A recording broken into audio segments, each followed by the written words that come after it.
ngeen jëf mbokk yi ñoo mbégte nuñ koy defee saa su ne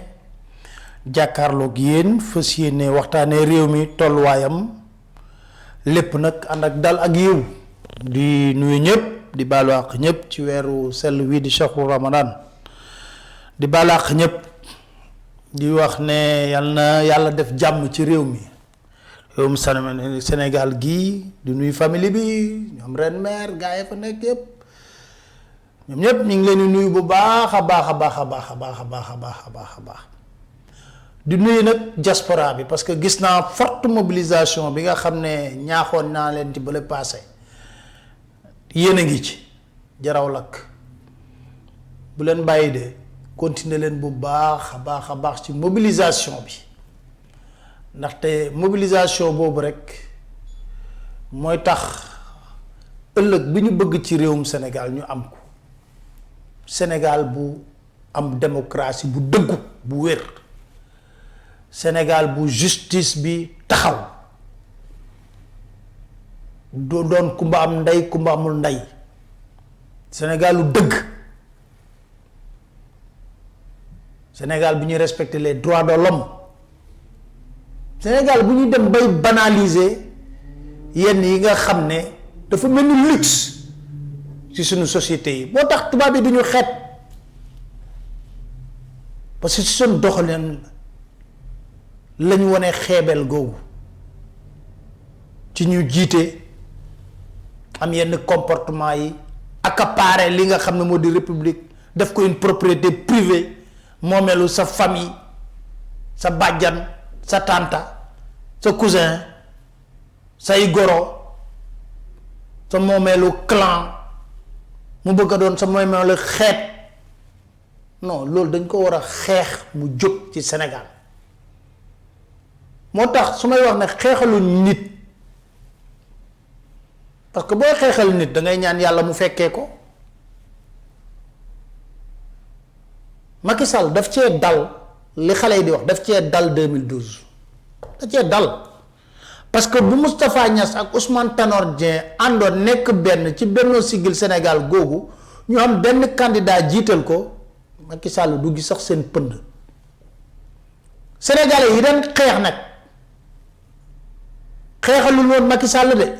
mais dañ doon xeex pour démocratie di xeex pour réewum Sénégal ne déet Macky Sall yaa fi nekk wala ñu ne déet Abdoulaye Wade yaa fi nekk mais li nga bëgg mënut a nekk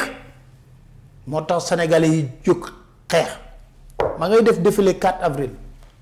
ci place bu mu miin lool foofu la Mamadou Diop ñàkkee bakkanam ngir xeex 3e mandat moom jamono yi moom ma nga fa woon ba Mamadou Diop di ñàkk bakkanam dem ci morgue bi image yaa ngi fi xale yi génn leen vaar yooyu tey jii moom ci loolu lay bëgg a lewal loolu yépp nuyoo la woon rek da ngeen am waxtaan wun siq ak Juan Branco mooy avocat boobu nga xam ne dafa ñëwoon pour layal Ousmane Sonko ñu refoulé ko muy jëf ju ñaaw dañ ci dellu si waat te ji gis ngeen yéen ñëpp verdict bi nga xam ne am na ci diggante Ousmane Sonko ak Mame Mbaye Niang laata may ñëw ci loolu ñaari fanu yàlla Dakar est à l'arrêt kenn demul kenn dikkul réew mi yëpp teg tiit banque yi tëj commerce yi tëj bureau yi tëj ambassade yi di envoyer ay message d'alerte ñaari fanu yàlla réew mi tënku boo génnee ci mbedd mi ay takk der rek ngay gis réew mi mel ni bande de Gaza ci procès de diffamation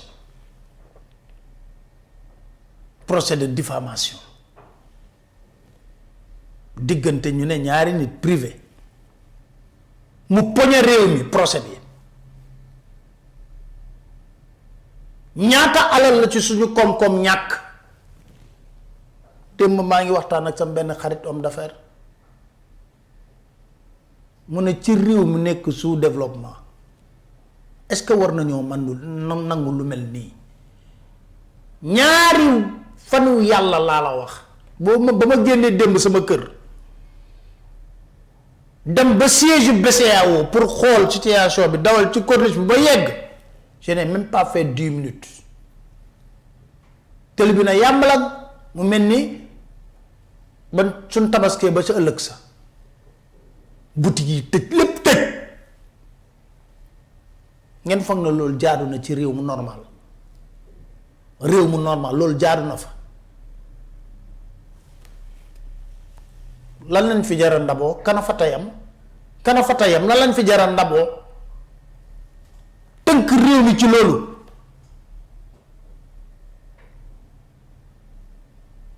suñ économie lompoñ gën a lompoñat pour un banal procès de diffamation supposé être privé li leer ba leer mooy démb ci seen procès bi soo leen xoolee mooy dogu woon nañ ci falaa budda dinañ ko vidé tey la 30 Sonko bu nekkoon ci civière sax laa la wax dañ ko vidé démb Macky Sall du dem mukk le 4 avril te vidé wuñ dossier boobu te Sonko amoon na certificat médical am mais ci ban anam lañ ko vidé dans quelles conditions ci loolu laa bëgg ñu àndandoo déglu maître Clédor Ciré Ly ndax ay avocat wu Ousmane Sonko bañ duggee ci biir tribunal ba xamuñu lu ñuy niroo ñoom ñoo ko jàppee cirque ma dama yàgg wax na magistrat français yi seen robe bu baax na jot na xale yi ne ma ca robe bala ca robe bala nañu àndandoo déglu maître Clédor Ciré Ly li mu wax. Je veux faire une déclaration. Il y a des années déjà, j'avais dit que l'État du Sénégal avait rompu avec la démocratie et l'État de droit. Et chemin faisant, aujourd'hui, il est manifeste que la politique a fait irruption dans le palais de justice. Et lorsque la politique entre dans le palais de justice, il appartient aux acteurs judiciaires d'être lucides. Sinon, c'est de la folie. Ce matin, nous avons assisté à une véritable folie judiciaire. Un tribunal qui a perdu son droit et son latin. Je ne vais pas développer, c'est des questions de droit, mais déjà le tribunal s'est fourvoyé et ne peut pas rendre une décision qui puisse ne pas, en fait, violer le droit à un procès équitable. C'est du point de vue procédural, je ne développe pas. Il est manifeste que si nous avons quitté la salle, nous avons été contraints de le faire. Dans la mesure où,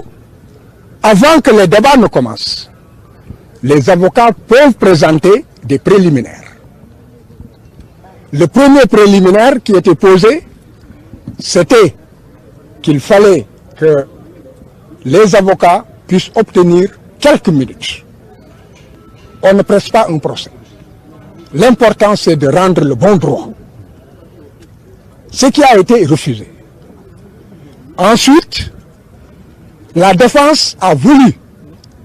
développer un autre préliminaire dans la mesure où il avait déjà limité le temps en disant seules 3 personnes pouvaient parler d'un côté comme de l'autre et le ministère public. Du point de vue principiel et du droit pur, chaque fois qu'on est dans une salle d'audience et que la parole est donnée, même le bambin qui n'est pas en première année de droit, c'est que la parole est donnée en dernier à la défense. Et cette parole devait permettre que l'on dépose un certificat médical qui permettent au tribunal de voir quelles règles de droit appliquer. Ce n'est pas que parce qu'on a déposé un certificat médical que le tribunal peut renvoyer ou bien que le tribunal doit juger. Non. Cela dictait une autre règle procédurale. Mais comme je l'ai dit, alors le tribunal avait perdu son latin et avait perdu ses moyens et était rentré dans une logique où il ne fallait pas écouter les avocats, ni de par leurs moyens, ni de rien du tout. Et le juge ne s'est pas privé de dire, maître, dans des circonstances dans lesquelles nous nous trouvons, la défense se retire. Est-ce qu'il appartient à un juge de le dire? Donc, le tribunal était dans la logique, non pas de ne pas écouter les avocats, mais était en train de voir quel était le confort que la défense pouvait lui donner en quittant la salle. Il est clair. Et nous avons demandé un donné acte. C'est le minimum. Que le tribunal constate que nous déposons un certificat médical et qu'il l'a reçu. Il avisera après, du point de vue procédural, ce qu'il fera. Le tribunal a refusé de prendre le certificat médical. Nous avons demandé à ce que le tribunal demande au greffier de donner acte de ce qu'il a refusé de prendre le certificat médical. Le tribunal a refusé. Et a commencé à lire l'assignation. A-t-il terminé la lecture? Ne l'a-t-il pas terminé? En tout état de cause, il a donné la parole immédiatement à la partie civile. Donc nous sommes là où nous nous mettons dans le conformisme d'un cirque, ou bien nous faisons comprendre au monde entier que nous ne sommes pas devant un tribunal, mais nous sommes devant un organe en commandite. Et mieux encore, aujourd'hui j'interpelle le monde entier. La défense entière de tout l'univers, c'est une attaque contre la profession d'avocat. Le fait qu'on ait brutalisé et retourné manu militari notre confrère qu'on n'arrive pas à joindre. On ne sait même pas dans quel avion on l'a mis et où est-ce qu'on l'a débarqué. On a empêché la défense d'exercer la profession. Donc ce n'est pas une attaque ni contre Sonko, ni contre nous seuls, mais contre en fait l'ensemble de la défense. Et il n'appartient pas à un État de choisir qui va venir défendre un citoyen ou qui ne doit pas venir pour défendre un citoyen. Nous avons pu voir que l'État a laissé entrer dans le territoire national un avocat étranger venu pour la partie civile. Et cet avocat est dans la salle. Et au même moment, il a amputé Ousmane Sonko de la défense qu'il s'était choisi. Donc, il est manifeste que c'est un précédent. Et nous sommes dans un État où il n'y a que des précédents. J'avais dit qu'il y a l'école de Macky Sall. Le précédent qui utilise l'appareil judiciaire pour dévoyer la démocratie et empêcher aux opposants d'aller aux élections. Il y a une seconde école de Macky Sall.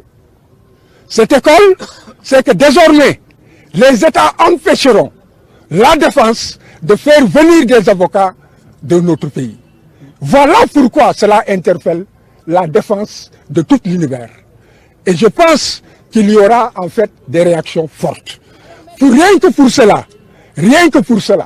même sans le fait qu'il n'ait pas reçu le certificat médical, les avocats n'avaient pas le droit de plaider et la partie civile n'avait pas le droit de rester parce que les avocats, c'est un monde unique, c'est un monde solidaire. Maintenant, ce qu'il y a lieu de dire,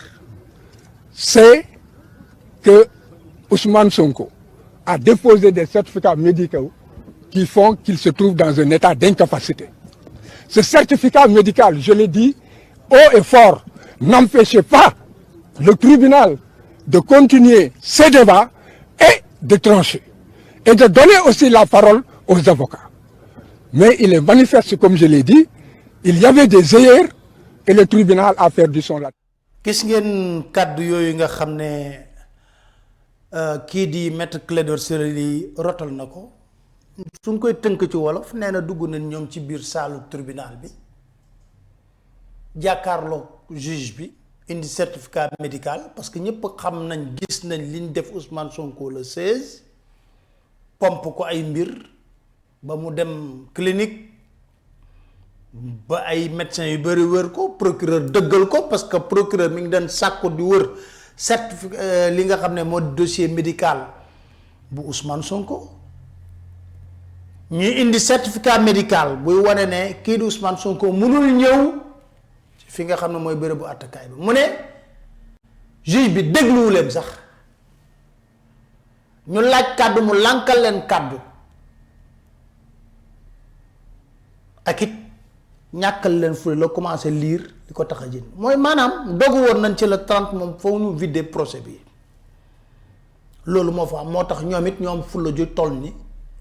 lem seeni bagage génn dem seen yoon loolu moo am ci tribunal bi loolu la maître Clédor Ciré Ly di expliqué nee na nag politique bu duggee ci biir justice yàq rek la fay def mu li wax ne comme golo bu dugg ci toolu nawet rek yàq rek politique bu duggee ci justice tamit noonu la fay def kon verdict bi ñu ne 2 mois avec sursis amende 200 millions maa ngi leen di dégg ñu ne dañuy jël këru Ousmane Sonko bi 200 millions nañ ko jël nga dem dëkki Kër Massar xam nga Kër Massar ak Géejawaay moom defe naa ne foofu pour policiers yi ñëw nguufaan la fa comme ni ñuy def fii encercler la fa du nañ ko jël nga dem dëkki Kër Massar ak Géejawaay ca gëb la ga tu seras super protégé ci militants yi ñu taxaw parce que fii moom tëj ko dafa yomb donc mu nekk lu doy waar mooy verdict bi nag ñun sénégalais yi ku ñu koy expliquer benn tubaab la mu ngi tudd maître Olivier Sur nekkoon na avocat wu Karim Wade moo tax ma ne fàtte xaju fi Karim Wade di layoog nguurug Sénégal lu mu yàqul justice su Sénégal ca booba amul fii la ñu fekk waaye laata loolu moom dafa am lu mu expliquer ci verdict bi kon ñu àndandoo seetaan maître Olivier Sur li mu wax. Nous sommes satisfaits de cette décision de justice pour 2 raisons. La première raison, c'est que, comme vous venez de le dire, il y a eu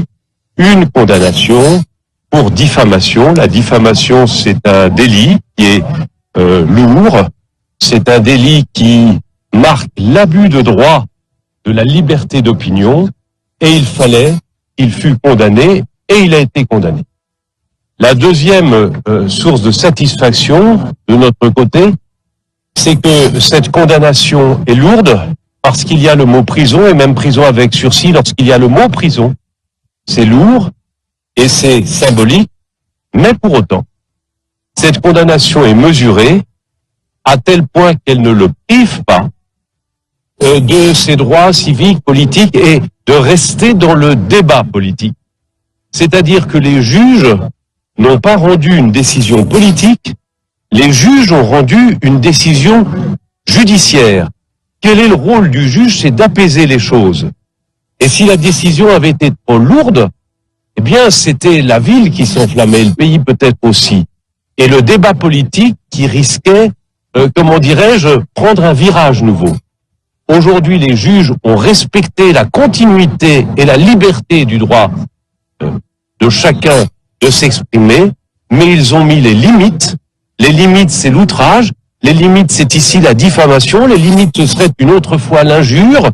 Les limites ont été posées. Donc, bravo à la justice, bravo à la démocratie. yéen a ngi dégg avocat tubaab boobu maître Olivier Sur li mu wax ci verdict bi maanaam boo koy tëkk nee na jëluñu une décision politique est-ce que juge yoonam la muy jël ci décision politique dañoo ko àttel ci par rapport yu ñu la jox ci këyit non du ci yoonam ci décision politique dem na ci ba ne bëgguñu réew mi tàkk moo tax verdict bi demee nii verdict bu lalu ci kaw dëgg bu nit ñëpp xam ne lii dañ ko layoo ba mu leer nañ mu tegu ci kaw dëgg du taal réew ñoom ñi ngi wax ci éligibilité Ousmane Sonko muy fanfaronné di rendre hommage justice bi moom Olivier Sur ba mu nekkee avocat wu Karim Wade lu mu yàqul justice sénégalaise daf ko fàtte ñu déglu Olivier Sur boobu. C'est un procès qui est par nature même inéquitable, ainsi que les débats ce matin nous l'ont démontré. Un homme qui était à l'hôpital,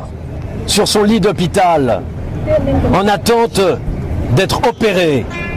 a été convoqué par la force publique pour venir avec ses 2 gouttes à gouttes sur une chaise roulante. C'est quelque chose qui n'est pas à la hauteur de ce qu'on a le droit d'attendre d'un grand pays de droit comme le Sénégal. Vous savez, le Sénégal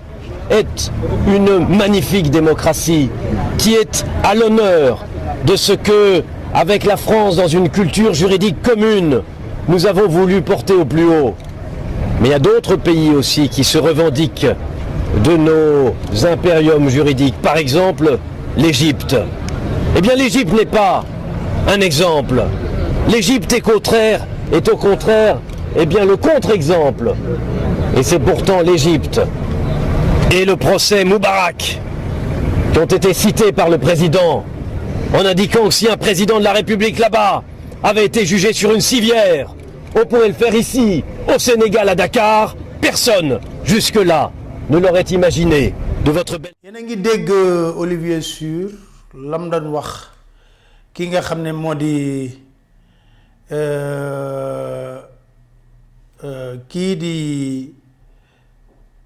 kii nga xam ne moo doon voilà moo doon nekk doon wax noonu na nga ko doon dégg Olivier Sur lu mu waxul justice sénégalaise da ko fàtte woon ca booba ba muy layal Karim Wade li gën a garaaw ngoon si suñuy naataangoo Seneweb dañoo dem interviewé ko man ma foog ne avocat yëpp dañoo war a nekk bloc mu rafetlu dàq gi ñu dàq Juan Branco expulsé ko du Sénégal tuumal Juan Branco ne dafa lancé ay appel à insurrection foofu laa bëgg a taxaw tuuti ministre de l'intérieur moom nee na Juan Branco dafa traité Macky Sall de tyran mais xam nga lu tax tubaab yi yàpp ñu si ñun la kun fi jàpp fii Sénégal te nguurug Macky Sall jàpp sa teg la jàpp leen diw juge yi li ñuy gën a yóbbu diffusion fausse nouvelle sape moral trouble appel à insurrection mu mel ni sénégalais yi ñun ay mouton de Panurge lañ tekkiwuñ dara amuñu intelligence golo gu jóg wax rek insurrection am Sénégal nañ ñaanal suñu bopp jàmm réew mi musta am insurrection te bu amee du nit moo koy def du tubaab bu nekk ci fële moo ñu mën a def insurrection mais comme magistrat yi bëgg na lu yomb rek muy man ak Cheikh Omar Diagne ak Karim Wade ak diffusion fausse nouvelle diffusion tendant à saper le moral des troupes mais loolu c'est avouer que peut-être les troupes sont mal formées te gëmuñu loolu on a des forces de défense de sécurité qui sont très bien formées wax yi daf leen yëngal duñ ko sax seetaan duñ ko sax xool ils sont sous les drapeaux gëm ko nekk ay patriotes mais mbilim li ci yoo gis rek ñu ne appel à insurrection des informations tendant à saper le moral des troupes Mais si on arrive à partir de petites informations, de rien du tout, de déclarations, à saper le moral des troupes, moi, les troupes ne sont pas bien formées. Et je n'y crois pas. C'est pas vrai. Il faut que nous bailler de charger. Trouble à l'ordre public. Trouble à l'ordre public. Des informations provoquant des troubles à l'ordre public. Quand moi, je me suis ba Sénégalais génn ci mbedd mi taal ko wala jubali kër Macky Sall wala jubali palais de la justice kan moo ko fi ma sa def musu fee am moo tax bu nekk ne suñu magistrat yi loolu la ñuy bind ci këyit yëpp kun jàpp rek division fausse nouvelle trouble à l'ordre public appel à insurrection des informations tendant à saper le moral des troupes mais c'est même manquer de respect à nos troupes ndax nag fu dëgg neex yàlla suñu armée bi fu na wër na ko ci àddina te gàcce ngaalaama rek la ci dégg moo tax tubaab bi di wax ne way Juan Branco mën naa nekk France di tweet ay tweetam ba indi insurrection fii ci réewum Sénégal xanaa ñun ay golo lañ wala ay mouton de Panurge wala ay lan lañ faut qu'on soit plus sérieux plus rigoureux avec nous-mêmes. Juan Branco tontu na séq naag moom waxtaan exclusivité boobu laa leen di jox séq naag moom waxtaan bu gàtt mu nettali nan lañ ko refoulé lu tax mu dugg ci procès bi lan la xalaat ci nguuru Macky Sall ak détermination bi mu am pour continuer def li muy def ñu àndandoo déglu interview Juan Branco. Nous sommes avec Juan Branco, qui est un avocat réputé, très connu en France, alors qui devait participer au procès d'Ousmane Sonko contre Mame Mbaye Niang, mais une fois arrivé au Sénégal, vous avez été refoulé. Est-ce que vous pouvez revenir sur les conditions dans lesquelles vous avez été refoulé du Sénégal? Oui, écoutez, cet homme en armes m'attendait à la sortie de l'avion avec une véhémence particulière. Ils m'ont tout de suite voulu prendre mes appareils électroniques et me déstabiliser avec, je pense, l'idée, l'inquiétude de ce que les autres passagers puissent réagir. Et ils m'ont amené dans une salle de détention où ils m'ont expliqué que j'allais être refoulé, que j'étais interdit du territoire du fait de ce que je pensais, et ont tenté de m'intimider de différentes façons avant de me placer dans un vol vers Casablanca, puis vers Paris, où j'ai fini par arriver plus de 12 heures plus tard. Est-ce que vous n'avez pas été brutalisé? J'ai été intimidé, mais pas brutalisé. J'ai réussi à calmer la situation. Ils ont compris qu'ils n'avaient pas intérêt à aller dans ce sens-là. Et pour ma part, j'ai réussi à préserver à la fois mon intégrité physique et celle des données que j'apportais, y compris des données importantes pour le procès en cours qu'ils auraient pu vouloir saisir. Qu'est-ce qu'ils vous ont reproché concrètement? Il est très clair qu'ils répondaient à des ordres qui venaient des plus hautes autorités du pays. Ils m'ont reproché évidemment ce que vous avez vu dans le communiqué du ministère de l'Intérieur par la suite, à savoir d'avoir parlé de son Excellence le Président de la République comme d'un tyran, ce qui n'est pas tout à fait exact. J'avais affirmé que l'audience permettrait de déterminer si il avait un devenir de tyran ou non, Monsieur Sall, et je pense que c'est un propos qui est non seulement tout à fait acceptable, mais nécessaire à l'exercice d'une défense, et qui se pose encore au regard de la situation du Sénégal. Donc, à partir de là, il y a presque un effet de confirmation, vous voyez, où le tyran confirme sa tyrannie en décidant, par un fait du prince, de renvoyer l'avocat qui est censé défendre son opposant sans aucun argument, sans aucune justification autre que l'intérêt qu'il y trouverait personnellement, évidemment sans respecter une quelconque règle de droit. Donc je pense que ça pose question, que les Sénégalais ont compris que c'était une affaire qui était particulièrement inacceptable, qui atteignait à l'image du pays et qui disait quelque chose de la dérive dans laquelle celui-ci se trouve placé. On a entendu votre confrère, Maître Olivier Sur, justifier votre refoulement par le fait que vous avez fait des appels à l'insurrection. C'est pour cela que l'État du Sénégal vous a refoulé. Écoutez, ça m'émeut parce que ça montre la fragilité d'un pouvoir qui a peur des mots d'un avocat et donc plus généralement du géant au pied d'argile qui est devenu le régime actuel. Je pense que cela se passe de commentaires. À la place de mon confrère, je n'aurais probablement pas plaidé J'aurais refusé de participer à une pantomime, c'est-à-dire à une cour vidée de son sens, où des avocats de la défense sont évacués de la salle, où un confrère de son barreau n'est pas admis sur le territoire où il était censé intervenir. Et quant au rapport à l'honneur, que tout cela engendre, je pense que chacun pourra se déterminer. Qu'est-ce qui vous a poussé concrètement à vouloir participer à ce procès d'Ousmane Sonko? Monsieur Sonko m'a sollicité car je pense qu'il avait eu oui-dire de ma défense des Gilets jaunes, d'un certain nombre d'activistes panafricanistes de très haut niveau, et de ma lutte et de mon engagement pour la souveraineté des peuples, en l'occurrence mon peuple français, qui est symétrique à sa lutte à lui pour le peuple sénégalais.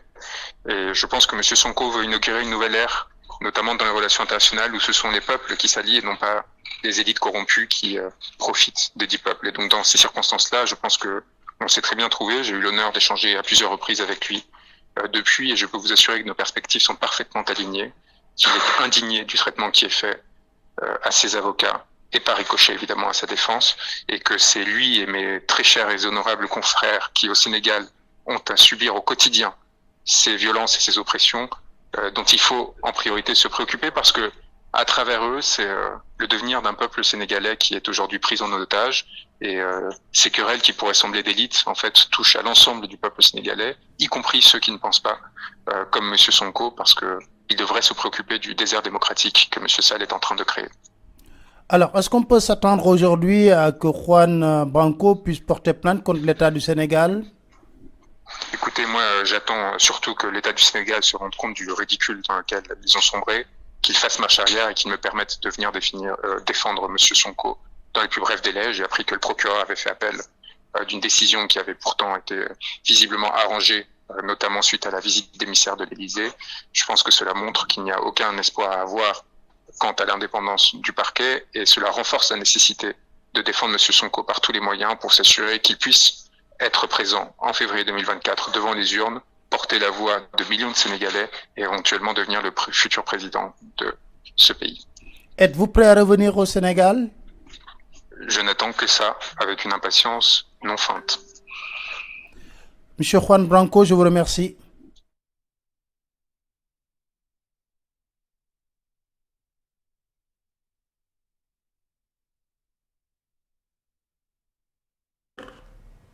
téye ko dugal ko ci benn salle ne brutaliser wuñ ko nag refoulé ko sur le champ mu dem yoonam nee na loolu nag deful lu dul wàcce dayoo Sénégal rek la wàcce la confirmé ndax ñëw fi woon lu dul plaider ci dossier Ousmane Sonko te lan ko jiiñ ne moom la waxu ko nee na Macky Sall bu continuer di doxalee nii àddina yépp di ci teg seen bët jëmmuy tyran rek lay yor loolu la bind ci ay tweetam kon mu nekk loo xam ne wax na ko mu leer nañ waaye nag dañuy wax teraanga Sénégal gàccali ci Sénégal parce que tey ji yépp la presse française a titré Juan Branco refoulé au Sénégal. Il devait plaider pour un procès politique.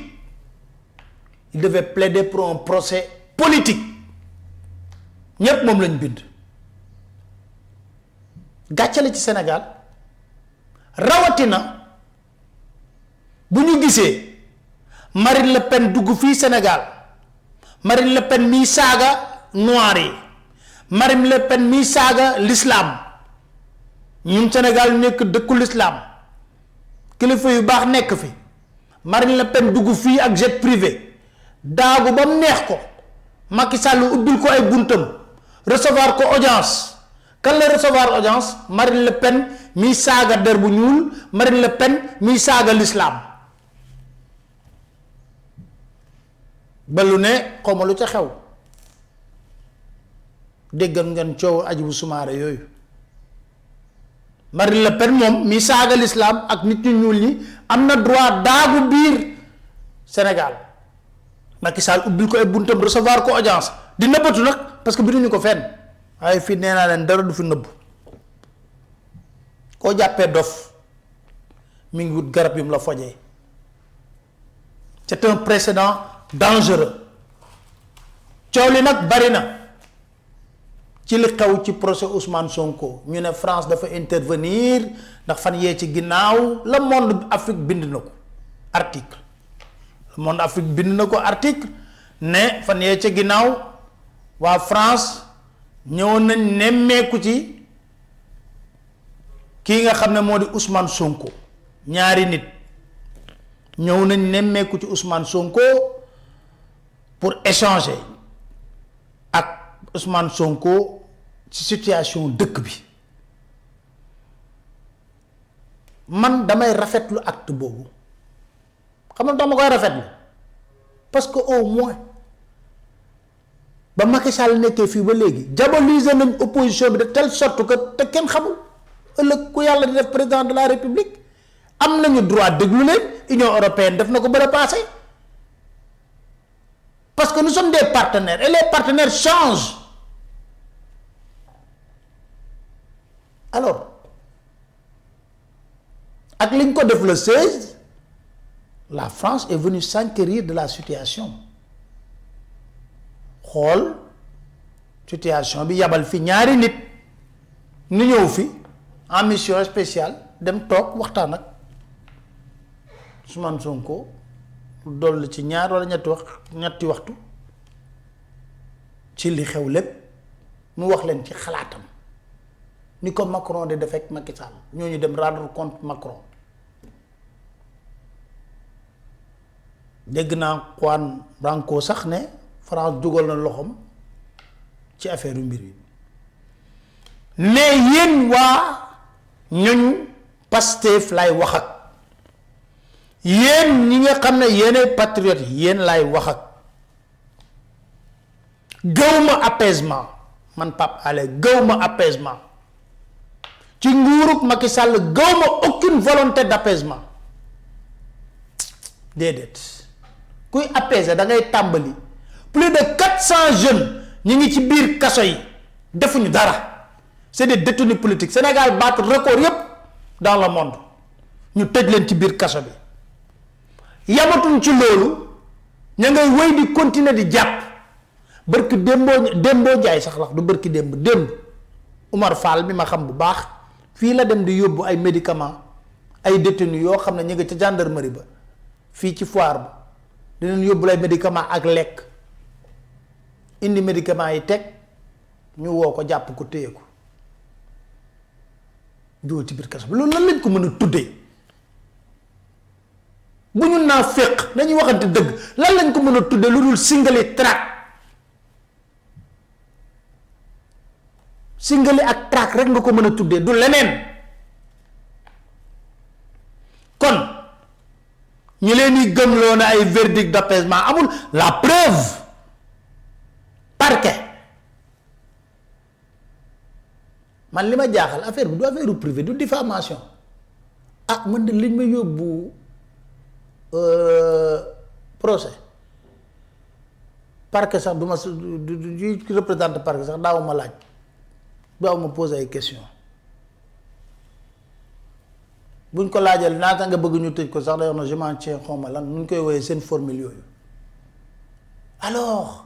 alors vous croyez à un apaisement vous 400 jeunes sont en train d'être martyrisés dans les prisons le Sénégal a battu tous les records parquet interjeté appel parce que parquet dafa bëgg ñu tëj Ousmane Sonko 2 ans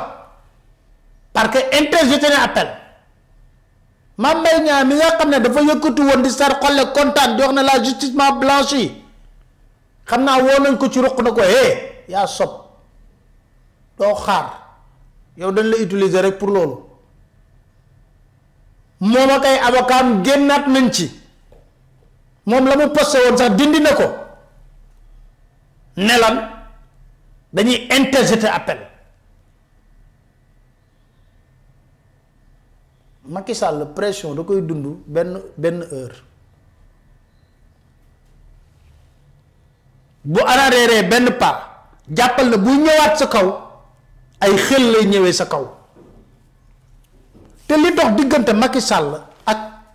Ousmane Sonko nañ ko waxte dee c'est de la haine. Il a fait de ces relations entre moom ak Ousmane Sonko une question de vie ou de mort. jabar ji jàppale ko ci temps yëpp gis ngeen ko nu muy mobiliser doom ji Amadou Sall ñu ngi koy tudd ci lu ne recrutement nerveux gis nañ ko lu ne ñu ngi koy tudd ci lu ne te def xalaat naa ne doomam sañu dugal loxo ci loolu te baayam wala ndeyam yëguñu couple bi Macky Marème ñoo def une question de vie ou de mort l'affaire Ousmane Sonko pour ñoom xa boolewuñ ci yàlla de Ousmane Sonko du mës a toog ci réewum Sénégal te luñ mën def pour faagaagal ko dinañ ko def kon ñi ànd ak ñooñu Sonko yi lay wax ak yi lay wax ak de def leen seen xel leen mu leer nañ mooy organiser wu leen encore gën leen fagaruwaat defar seen parti gën a taxaw parce que liy ñëw ci kanam mooy gën a métti foofu liy ñëw ci kanam mooy gën a métti foofu kon ngeen gën a taxawaat parce que xeex bi du jeex tant que demuñu ba février 2024 le 25 février élection yi xeex la ba kër ñuy dem foofu looluy dëgg parce que kenn artuwul kenn àttewul suñu demee ba France di intervenir ana ñu baax ñu am fii ci réew mi ñu mën a wax dugal seen loxo ci mbir yi ñaata nit leen fi boom bakkan xanaa foorul waaye bés dina ñëw dinaa leen wax lu tax kenn sañatut a wax ci ñooñu ñëpp ñu nga xam ne dafa am am na ñoo xam ne moom dañ na dootuñu waxtaan ak Macky Sall dem nañ ci ba démb ku seetaan plateau bi nga xam ne France 24 def na ko sur Sénégal Assane Diop xaw ma Assane Fall xaw ma sax ban la ci Assane Diop la xaw ma Assane Fall Assane Diop lañ tudd waaye ni tuddit Assane Fall bon bref c'est pas important dugguma jël ci yenn considération yi xale yi génne wane ko ne borom këru la bu APR mais Assane Diop bu RFI laay wax honnêteté intellectuelle dafa baax da nga koy gis sur le plateau il était mal à l'aise parce que ñeneen ñi nga xam ne duñ sax sénégalais ñoo ko gën a ñemee wax dëgg muy parloo d'ailleurs je pense que waa France 24 gars yi dañoo war a lancer pétition ne leen Assane Diop bu mu waxati ci Sénégal parce que dafa am ay connexion privée yoo xam ne mënu ko may mu wax ci Sénégal avec neutralité et objectivité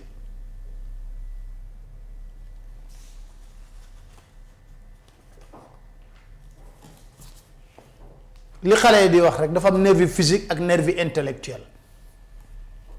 nervi intellectuel nag dafa bari waxal dëgg te yàlla tax lu ne démb jéem na ko yu xewi sax Sonko salafiste ak Sonko a surfé sur la vague de lu ne wax na ko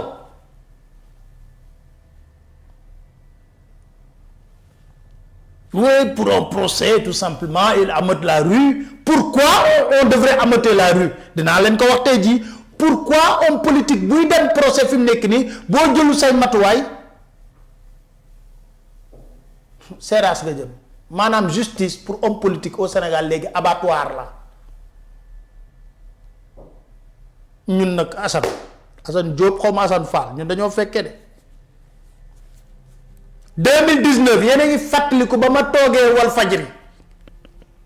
ñu def seen dil moom bokkoon na ci ñu waroon interviewer Macky Sall le même jour du scrutin ci guddi gi pour que ñu déclarer Macky vainqueur boobu laa toog ne on n'a même pas encore dépouillé 40% des bureaux de vote on ne peut pas proclamer des résultats au Sénégal ba Sonko Issa Sall Madické Niang Idrissa Seck ancien opposant yow toog def seen déclaration ba boobu ñu ngi doon préparer une interview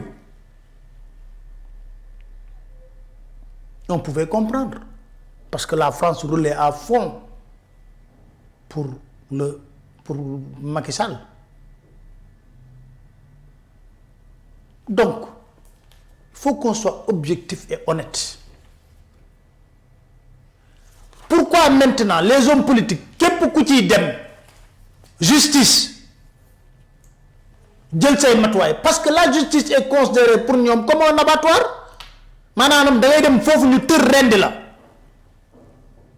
parce que homme politique yi ñoo jàpp na bu ñu demee foofu ay commande politique la magistrat yi di exécuter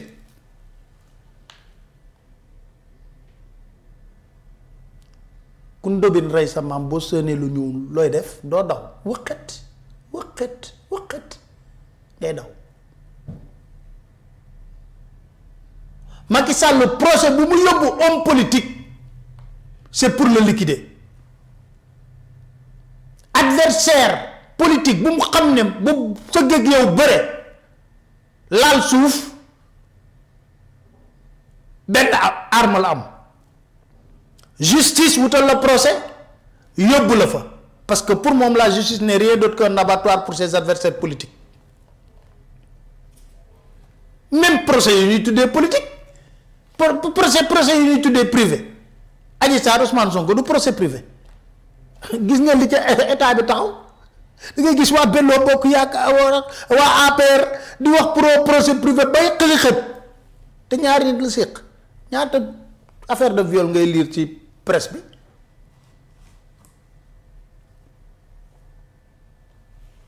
affaire Mame Mbaye Niang Sonko du privé Mame Mbaye Niang moo porte plainte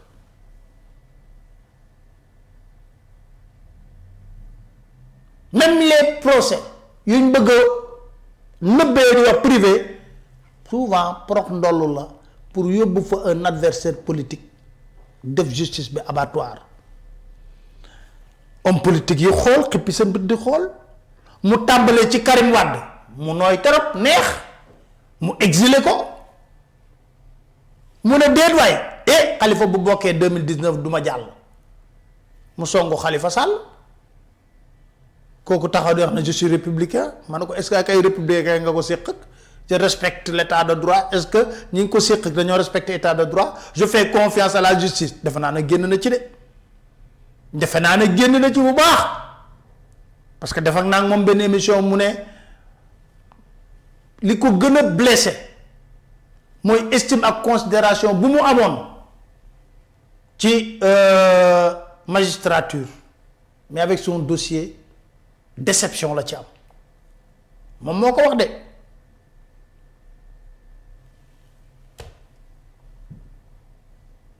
chaque jour damay dégg il faut faire confiance à la justice loolu la ñu bëgg ñun ñëpp moom la ñu bëgg dañoo bëgg comme problème de justice booy dem ndekki ba suur dawal soo yegg toog jàkkaarloog justice parce que xam nga ne ki nga jàkkaarloog dina àtte ci àqulaayu taalaam wax dëgg te yàlla tax parce que jàpp na ne day dee dekki te li mu àtte daf koy àttewaat mais bu ñu demee ba gis ne magistrat bu àtte bu neexul président de la république sax wala mu wax loo xam ne neexul président de la république ñu jël ko sans consultation yóbbu ko ci fu leen neex lan moo dal Souleymane Teliko moo ne de magistrat yi la daan xeexal ndax président de l'union des magistrats du Sénégal la nekkoon di leen xeexal dëgg la du dëgg lépp lu mu wax du pour njariñu boppam déedéet wax dëgg ci àqulaay taalaam défendre magistrat yi bañ koy jël di ko sànni déggoo sax magistrat yu ko défendre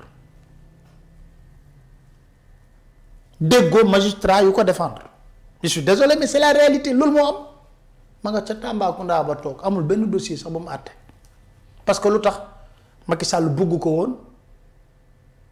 ministre bu fi nekkoon Macky Sall bugg ko woon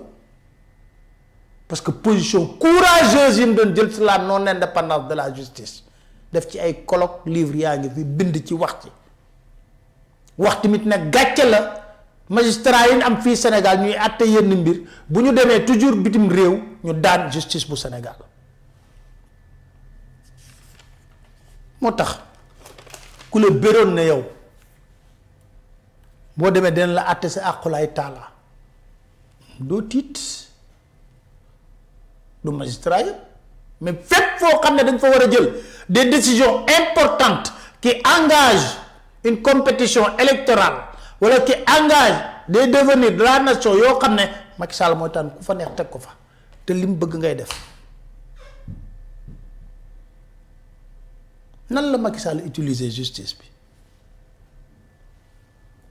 su ñu demee ba procès bu ndawaan bu homme politique nekk un événement national international ba presse internationale bi yépp këpp seen bët fii bu procès bi di jot Sénégal nekk bande de Gaza li fiy génn ci takk der ak lépp kenn mënul xam ni muy toll xam ne y a un problème ba stabilité Sénégal di ci posé wu problème pour un simple procès. Il y a quelque chose qui ne va pas. C'est parce que nous avons taillé une loi sur mesure pour éliminer les opposants yi Macky Sall ragal. Moindre condamnation lañ koy jaarale nak. Au Sénégal, ci code électoral bi dafa am la loi 29 qui dit une peine d'emprisonnement avec sursis d'une durée supérieure à 1 mois sans perte spécifique de vos droits civiques retenus par le juge vous fait perdre vos droits d'électeur et ne vous rend plus éligible pour l'éternité. L29 moo koy wax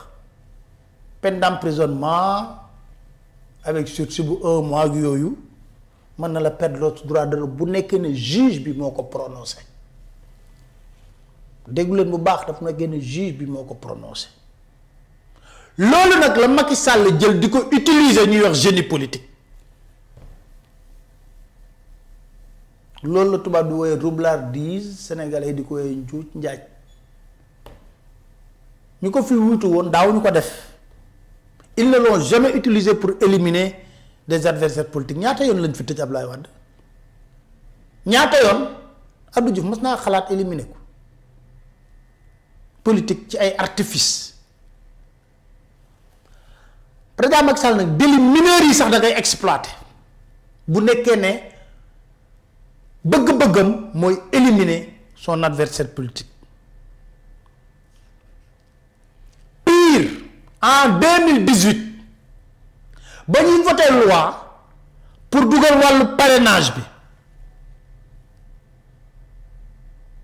dafa modifier article L57 le code électoral bi dana limité rek ci nga perdre ses droits civiques ak électeur doo mën a voter nga perdre tamit ses droits civiques Macky moom moo ci rajouté inéligibilité maanaam doo mën a falu fenn pourtant boo demee ci article 34 bu code pénal dafa leer nañ les tribunaux jugeant correctionnellement pourront dans certains cas interdire en tout ou en partie l'exercice de droits civiques de vote d'éligibilité maanaam tribunal juge bi moom mooy xool bu àttee ba pare ndax dalay xañ say droits civiques sa éligibilité ak sa possibilité de vote. Lorsque la peine d'emprisonnement encourue sera supérieure à 5 ans, les tribunaux pourront prononcer pour une durée de 10 ans au plus l'interdiction totale ou partielle de ces droits. Lorsque la peine d'emprisonnement prononcée sera supérieure à 5 ans, l'interdiction définitive de tous les droits devra obligatoirement être prononcée. L'interdiction prendra en effet à compter du jour où la condamnation sera devenue définitive. Macky nag loolu la sukkandiku ñëw aggravé ko ci code électoral bi violer carrément l'article 8 de la déclaration des droits de l'homme ñu modifier article L57 te niñ ko bindee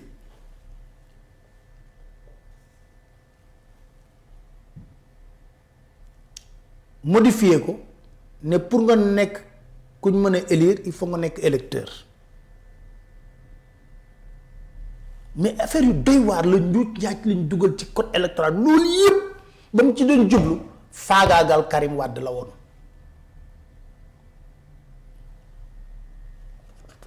loolu yëpp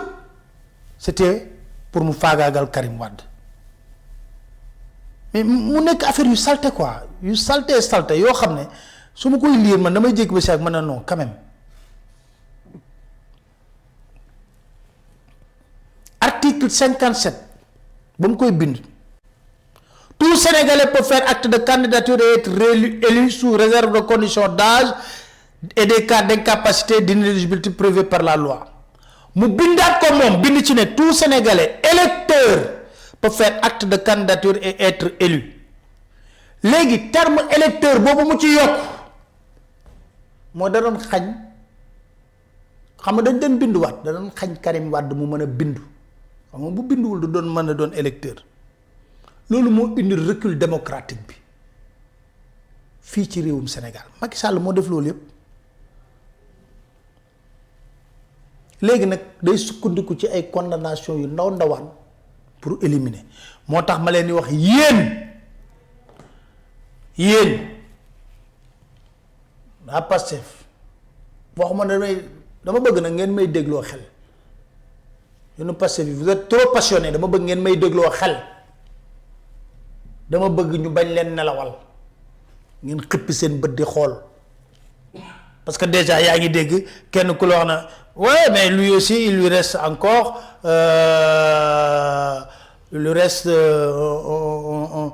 beneen procès Adji Sarr et on verra démb yaa ngi dégg Assane Diop Fall comme Assane Diop Assane Fall di wax lu mel noonu on attend de voir alors